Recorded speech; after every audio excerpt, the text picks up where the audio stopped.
Permaculture really starts with an ethic, earth care. It's care of the whole systems of earth and the species.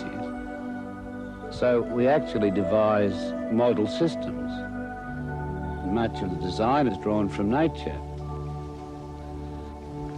The end result that we aim for is to produce a system that's ecologically sound and economically profitable. It can get as sophisticated or as simple as you like.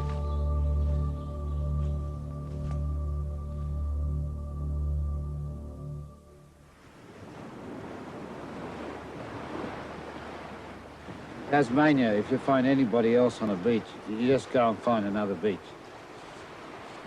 Oh, Daddy was a keeper of the Eddystone Light, played with a mermaid every night. They had children, 1, 2, 3, a porpoise and a herring, and the other was me. Yo ho ho, the wind blows free. Oh, for a life on the rolling sea. I was born in Stanley in Tasmania 63 years ago. It's a cold climate, and all my ancestors had come from cold climates. And it was there that I developed the ideas which became permaculture. It's there that I built the first models, and from there that I teach around the world.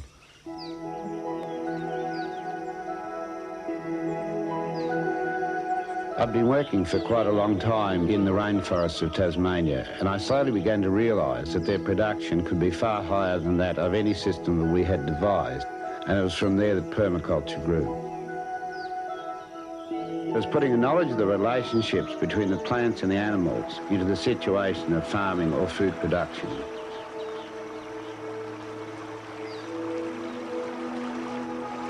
By 1978, the gardens that we'd constructed had given us confidence that we could create forest systems which were gardens. So I published a book then and 3 since. And then I started to teach in 81. That's just 10 years ago.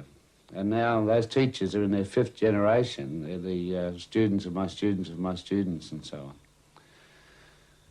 I often sit here at home thinking of them, and just occasionally I decide to go and have a look at what they're doing. I think I'll do that now and see you later.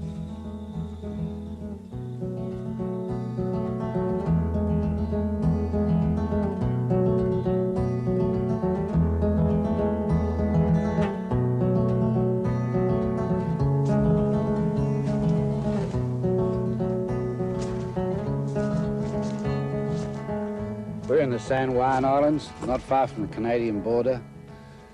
And these islands were heavily glaciated not so long ago in the Pleistocene. So they're very bare on top. Often they're made up of granites, unlike the mainland. And they have lakes and valleys and typical glacial landscapes. And we'll have a look at some of the action on the San Juans. One of my students was Joe Bullock. He's been developing a forest garden. G'day, Joe. Hey, Bill. Yeah, I'm good. It's about 6 years ago you and the boys bought this area. Yeah, about 6 years. When was I here? 5 years ago? Yeah, 4 or 5, something like that. Well, things have changed, and you've had a long battle to find out what to do that works. Still finding out, I think.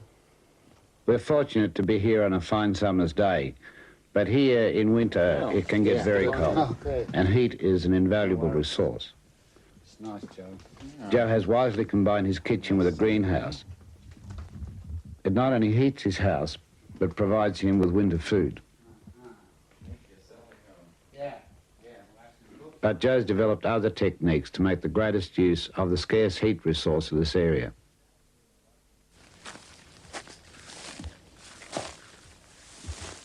Well, we've got a palm tree growing here, and if you just look at it, you might not think anything strange about that, but actually palm trees aren't too common around here, and we do get quite cold. We're just a few miles from the Canadian border, and we can get some really cold winds and heavy snowfalls in the winter occasionally.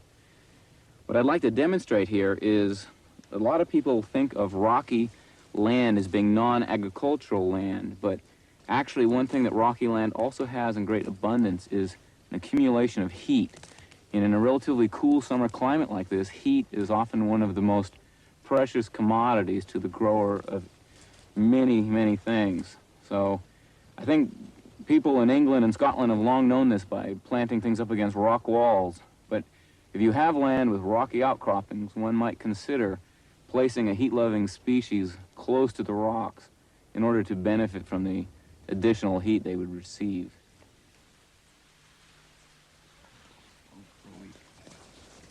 It's hard to say. Joe and his brother Sam are putting in a 30-acre orchard, which will eventually become a food forest. As orchard plants can be expensive, Joe and his brothers have come up with some good ideas to use plants that already exist. We're in the midst of a native crabapple thicket here. That's Malus fusca. It has a big range all over the northwest of the United States. Normally, it's not considered to have much value to most people, although it was utilized by the Native Americans. However, I've found that you can graft the smaller trees. This tree is growing on a rocky, dry ridge, and it's never received any care from us except for the initial graft. As you can see, it's healed up real nice. Now, there's quite a difference in the two foliages of these two types, and if you look at it, the smaller leaf here with a cut edge would be typical of the wild tree, and this bigger, broader leaf is the grafted apple tree. It's thriving, and this year, for the first time, it has some fruit on it. This variety is called Irish Peach, and what's even better, they're really good. I do this with a native species we have here, but it could probably be done with any type of wild apple occurring anywhere. Developing such a complex property can be a lot of work. You have to fertilize and weed and mulch. So they've employed a large labor force to help. Ah, a duck tractor. The ducks do the job of a tractor in their digging, fertilizing and weeding. And not only that, the brothers enjoy the duckings. Bill thought that chicken tractoring would be the way to go with some of these wet, fertile, fast-growing bottomlands. And we did a little with chickens, but we come to the conclusion that ducks are just a lot nicer animals to be around, nicer personalities. So chickens are good because they scratch things up, but in terms of being around one or the other, we prefer ducks. And another good thing about ducks is if they do escape, they're not quite as voracious when they get into the garden. Chickens, they quickly find your mulch. So Yeah, they're mulch lovers. yeah, ducks are real fun to watch, and their families and the way they cohabitate with each other. Yeah. Poultry, ducks and geese can be an important part of any design. About 30 miles away from Joe's place in the Skagit Valley, I visited a farm and nursery where geese are employed by an old friend of mine, Ann Swartz. These are white Chinese geese, and they eat all the grass species. They eat legumes. They eat chickweed. Mm-hmm. As a matter of fact, I couldn't farm without them. You mean you eat them? Sometimes. Right about this time of the year when I don't want to feed them all winter long. So mainly they're used here for weeding. I have 1.5 acres of potatoes, and they did all my weeding for me in the potatoes. Right. Field is spotless. They did a really wonderful job. We mulch all the beds with the compost, and then the geese come in and eat all the other grasses and weeds, and every once in a while I'll come in with a mower, but by and large the geese eat everything. So they're your main workers Absolutely. in your vineyard. In the nursery stock, in the raspberries, potatoes, strawberries. And I use a very portable fence, and so wherever I want the geese, I just herd them around. Ann's also trained her dogs to get rid of the overgrown zucchinis, which are a problem for all home gardeners. Like most permaculture farmers, Ann's producing far more than she can use, so she has joined other local growers who have adopted a good strategy to sell their surplus product. Cascadian Farm buys strawberries and raspberries and several other kinds of fruit from probably better than 60 growers at this point. Hi, Simon. Simon, are you here?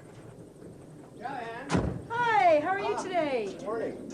I got 18 flats and about 350 pounds for you today. Great, come on up. Cascadians always try to pay a good bonus for organic fruit, and they've been more than willing to work with small growers, learning how best to meet the market. No, the quality's good and the flavor's good. Can never get enough pickers, but what else is new? So it's been very beneficial to advance the profitability of small farms, but everything is packed and labeled under the Cascadian Farm label.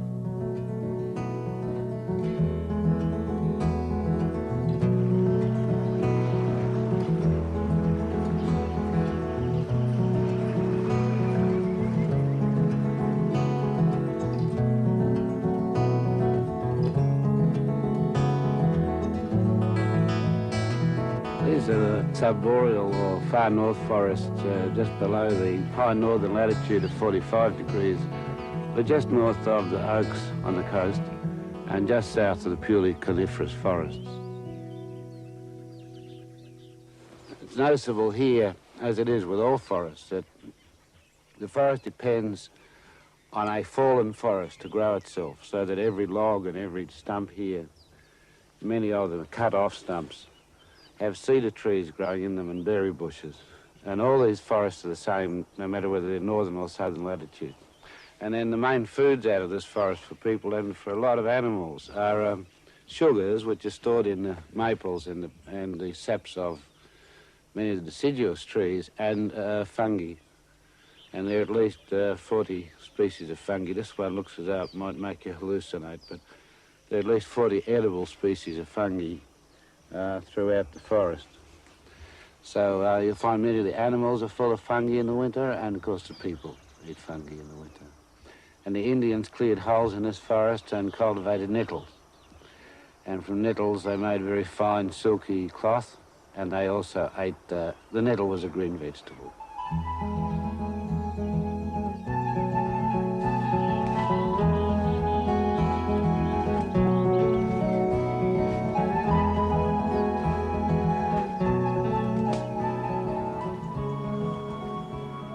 We're in England, in Shropshire, on Roman Bank, and it's autumn, or early winter, really.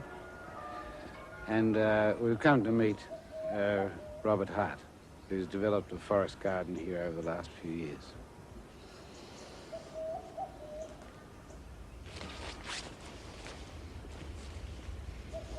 Robert. Pleased to meet you. After a long time. Yes, after a very long time, nearly Yes. 12 years. Will we have a look at this garden? Right, grand. Great. I'm glad to see you. This garden is one of the oldest examples in Europe of how to go about consciously designing a forest garden. So this is my favorite fruit, actually. This one is? I consider this as nice as any tropical fruit. This is a universal pollinator. It's a golden hornet crab, which will pollinate any kind of ordinary apple. Great, that's a useful thing. A very useful thing indeed. Yes. Production of the temperate areas, because of this soft light, is much greater than the tropics. Is it? It is, and the day length is much longer, as you realise. A cool area forest with clearings has a very complex series of levels, and this garden imitates that very well. That's basically, you know, the structure of the whole system. How many levels do you think? I reckon there are 7 layers. There's the high tree layer of trees that require light. This is an old pear tree that was planted 30 years ago, so that constitutes the canopy. Then there's the low tree layer. That is an apple on dwarfing rootstock, a shade-tolerant apple. Then there's the shrub layer. This is a red currant bush. Then this is the herbaceous layer comprising apple mint. And this is the ground cover layer. That is a strawberry raspberry, a plant that spreads horizontally. Then there's the root layer, comprising plants that are grown for their roots alone. And then there's the vertical layer of climbers, like raspberries and loganberries. Many of the herbs are fragrant herbs. Everyone knows that lavender, for instance, wards off clothes moths. And it's reasonable to suppose that aromatic herbs of that kind also ward off pests and diseases from neighboring plants. Yeah, that's great, isn't it? I mean, you get quite a lot of stuff in total. These gardens show the efficiency and stability of a forest but was much better than the production of a monoculture farm. So between the tropics and the temperate areas, we use the same sort of principles both ways. Absolutely, yes, yes.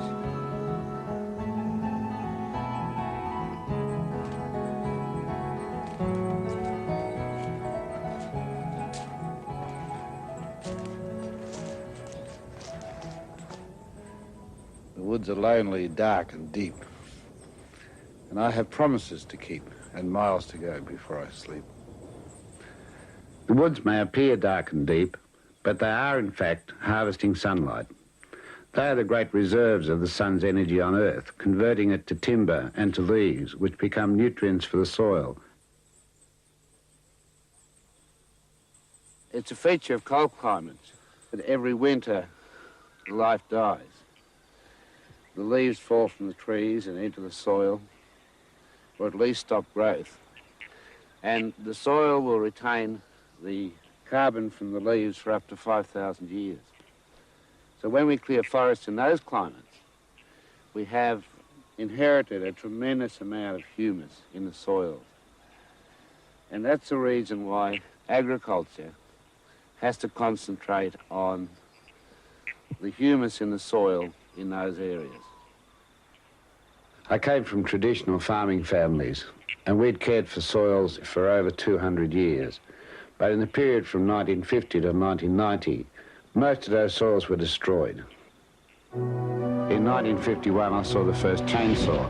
In 1953, we saw the modern tractor arrive. By 1954, many farmers were pouring phosphate all over their fields. We didn't have to worry about the soil anymore. We were in charge of fertility. In the 50s, therefore, we declared war on the soil. We were using just that equipment we would have used had we gone to war.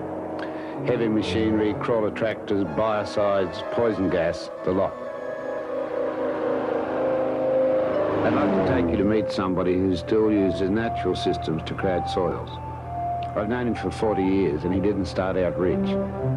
Bert Farquhar has a huge property.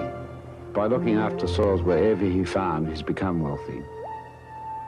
You get 1,000 pound weight of sheep or cattle above an acre of ground, and you get about 2,000 pound weight of live animals underneath it. I think it's worms anyway in here. Yeah, we get a divot out. Is this the right one? That's what I'd like. Yes. This is Alabophorus caliginosa. That's right, yes. The worms, of course, do enrich the soil enormously. You can get up to 70% increased production on new soil, or an average of 25% on old soil, and that's enormous. That's huge production. That is. While farmers all around Bert spent a fortune on fertilisers and equipment, Bert never followed that road. He's always been an organic farmer, and he's always used natural methods. And Bert's adopted some simple methods to spread worms to the less fertile parts of his property. Yes, I think Pretty barren. We'll put them in this area. You always put the grass down on top of the other grass, Right. so as that will rot and give the worms a good chance. Right. And then you have to put about a square metre of lime or dolomite over it, All around. it. So that does the pH bit for me. So if Right. you put them every 10 metres apart, Right. in 7 years the whole paddock will be completely covered at the rate of 4 millions an acre. The difference between a good and a bad farmer is really applied observation. Someone who merely powers their way through the situation is neither as clever, nor will they end up as well off, as somebody who closely observes the interrelationship between trees, animals, and plants. We have some, I think it must be nearly 50 billion worms working, 7 days a week, 24 hours a day without any overtime and no holiday pay or anything like this, all working for nothing. So that's pretty good. If you can get 50 billion people or workers working for you for nothing, well, you're going pretty well. And the worms enjoy it, and so everyone's happy.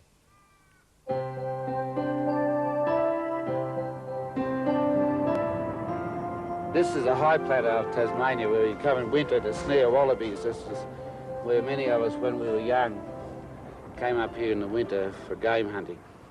And well, you can't be a vegetarian, you've got to be a carnivore. And it's a terrible climate, and I'm really pleased I'm living in the tropics.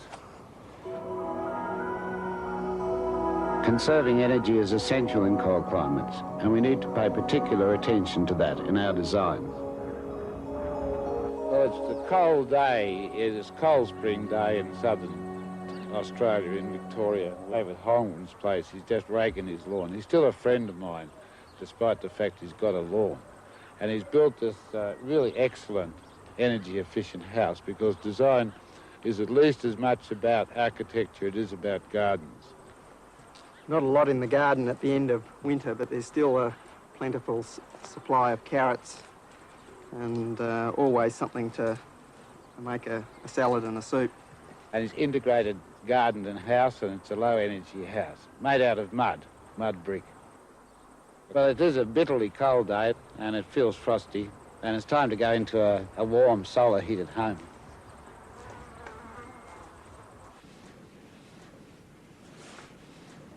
Yes, it is a lot warmer in here. I'll take off my jacket, I think. Normally you use solar energy to heat the house, but you can also use it for cooling.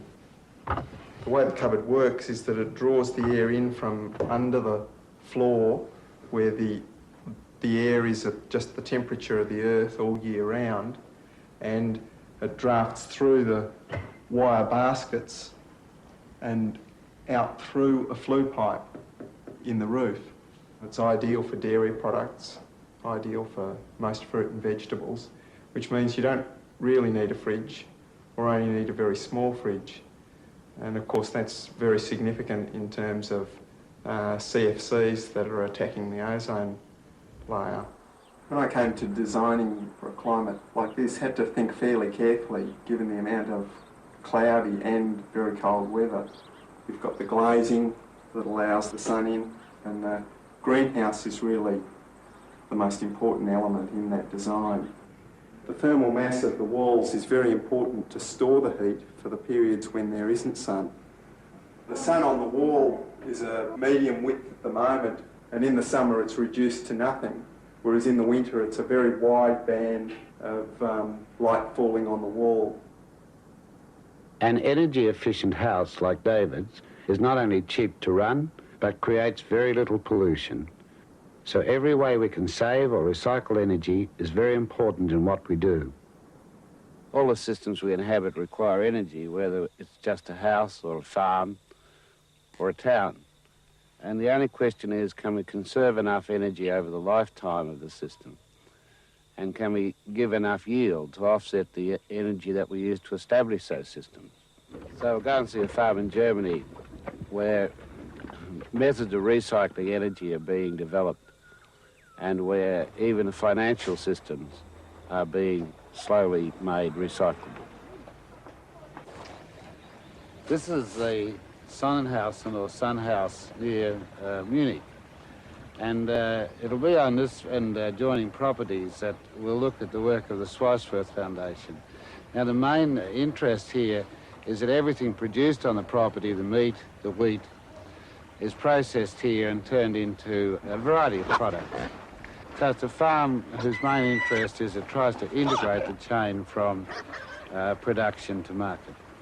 So, greens from the fields, clover and later on comfrey and fresh grasses are fed to the pigs, and they also partly range. Then the waste from the pigs is scraped down and falls into this pit, and there are cables there that carry it along. Most of it goes into tanks for biogas, which can be used for processing the meats, and the sludge can be taken out to grow clover. So you can set up a sort of a cycle system.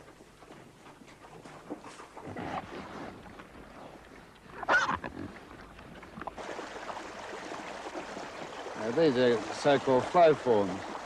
They developed by the Verbella Institute in England, and they're intended to oxygenate polluted water systems. Here we have water polluted with a solid runoff. And By running it through these complicated oxygenation systems, you can raise the oxygen level, make it suitable for fish, or make it more suitable for cleaning it up to take to forests or pastures. By using these quite beautiful and functional art forms, we can turn polluted water into trout and also create a pleasant environment to contemplate. By grouping the butchery, the bakery, the cheese making and a restaurant on the property, Carl Schweizwerth has saved a lot of costs. But Carl not only saves costs, he also saves pollution. Pollution is just unused waste.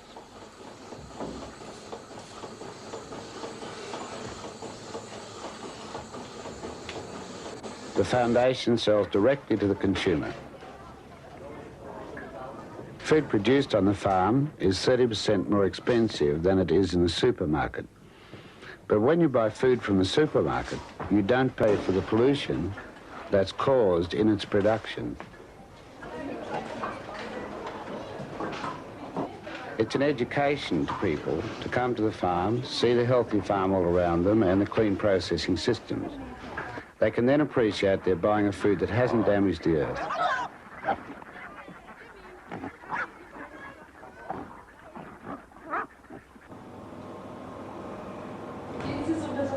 Nach einer Woche Abstand, wie geht's? Musst du mal schauen in den Vorraum der Bäckerei. There's a great variety of vegetables and cheese being packaged here in small lots, which go to about 40 families in Munich, distributed by the housewives in Munich. And so by directly marketing from the farm and then setting up this local distribution system, the farm closes off the cycle from production to distribution. Linking the city to the farm is one strategy by which people can make sure of good food. But next we will go right into the cities and see how we can manage to do that in the city itself.